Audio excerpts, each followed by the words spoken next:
ассалому алайкум дӯстон, хуш омадем ба шабакаи мо. Дар навори имрӯза барои шумо тозатарин ва беҳтарин хабарҳоро аз ҷаҳони ММА омода кардем. Барои ҳамин наворро то охир тамошо кунед ва лайку комментария монданро фаромӯш накунед. дӯстон, аллакай чанд моҳ мешавад ки мо бо ширкати шифофармо ҳамкорӣ мекунем ва ба шумо низ тавсия медиҳем, чунки шумо аз ширкати шифофармо метавонед доруҳои гиёҳии оригиналро дастрас кунед. дору барои хароб ва фарбешавӣ, барои дарди меъдаву гурда, барои дарди мушакҳо, барои бақувват кардани мардонагӣ ва дароз кардани муҳлати ҳамхобагӣ, барои ришу мӯйсарбарорӣ ва дигар доруҳои даркории худро метавонед аз ширкати шифофармо дастрас кунед. худи ҳозир ба номерҳои дар рӯи экран буда занг занед ва агар ки скидка гирифтан хоҳед, пас ҳатман аз номи канали Паҳлавон гап занед. имрӯз хабар пайдо шуд ки рақиби навбатии Камару Усман Леон Эдвардс шуда метавонад. оиди чиз журналисти машҳури ММА Арон Бронстер хабар дод. биёед суханҳои ӯро гӯш мекунем. вақте ки ман ба Дана Вайт савол додум ки Леон Эдвардс довталаби навбатӣ барои камарбанди вазни нимёна шуда метавонад, пас Дана дар ҷавоб ба ман гуфт ки 100% навиштааст Арон. хотиррасон мекунем ки Леон Эдвардс муҳорибаи охирони худро зидди Нейт Диаз гузаронида бо қарори доваро ғалаба ба даст оварда буд. Камару Усман ва Леон Эдвардс пеш вохӯрда буданд ва дар ҳамон муҳориба Усман ғолиб шуда буд ва акнун онҳоро реванш барои камарбанд интизор аст. бояд қайд кард ки айни замон Леон Эдвардс дар рейтинги вазни нимёна дар ҷои сеюм қарор дорад. яке аз журналисти машҳури ҷаҳони ММА ки аллакай ҳамаи моҳу шумо ӯро мешиносем, Ариел Хелвани, гуфт ки соли 2022 бисёри ситораҳои UFC метавонанд ки ташкилотро тарк кунанд. биёед суханҳои Хелваниро гӯш мекунем. боз як таърихи аҷиб дар соли 2022 ин шартномаи Исраил Адесаня аст. корҳои ӯ албатта ки ба монанди корҳои Нейт Диаз нест ва ӯ якчанд муҳорибаи дигар дорад, аммо шавқовар аст назорат кардан ки чӣ гап мешавад. дар соли 2022 моҳу шуморо чунин сценариёҳо интизор аст. шартномаи Исраил Адесаня, Конор Макгрегор, Нейт Диаз ва Фрэнсис Нгану ба анҷом мерасад. оиди ин чиз як сония фикр кунед.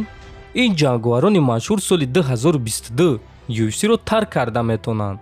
моро давраҳои шавқовар интизор аст, гуфтааст Хелвани. хотиррасон мекунем ки Нейт Диаз ва Фрэнсис Нгану аз рӯи шартнома як муҳорибаи дигар доранд ва то ҳол UFC онҳоро барои шартномаи нав розӣ карда натавониста истодааст.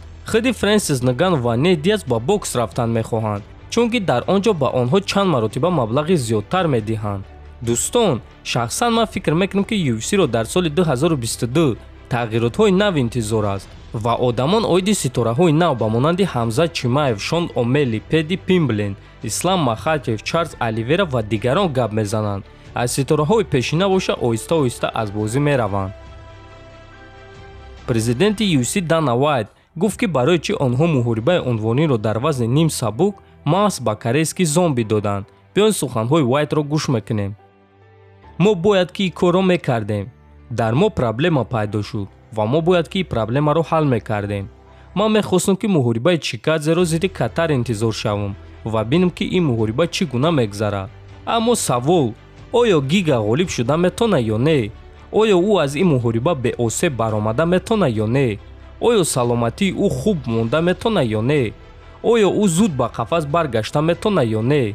гӯш кунед, корейский зомби чанд муддат пеш ғалаба ба даст оварда буд ва ӯ чорум рақами рейтинг аст.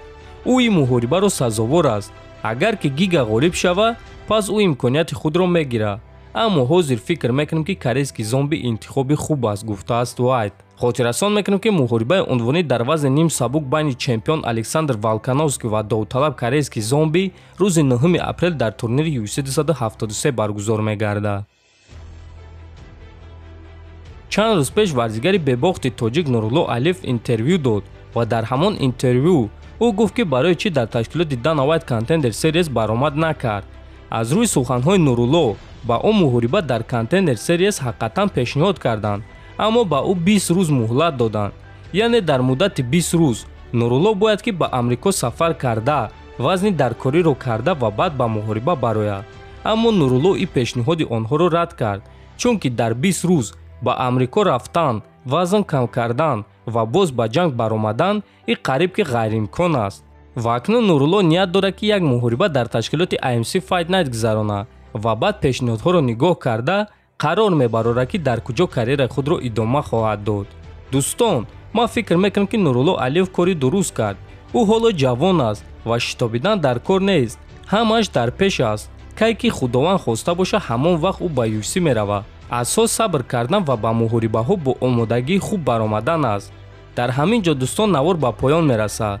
ҳатман фикр ақидаотонро нависен, дар канал обуна шавен то боздид хонободу сарбаланд бошед.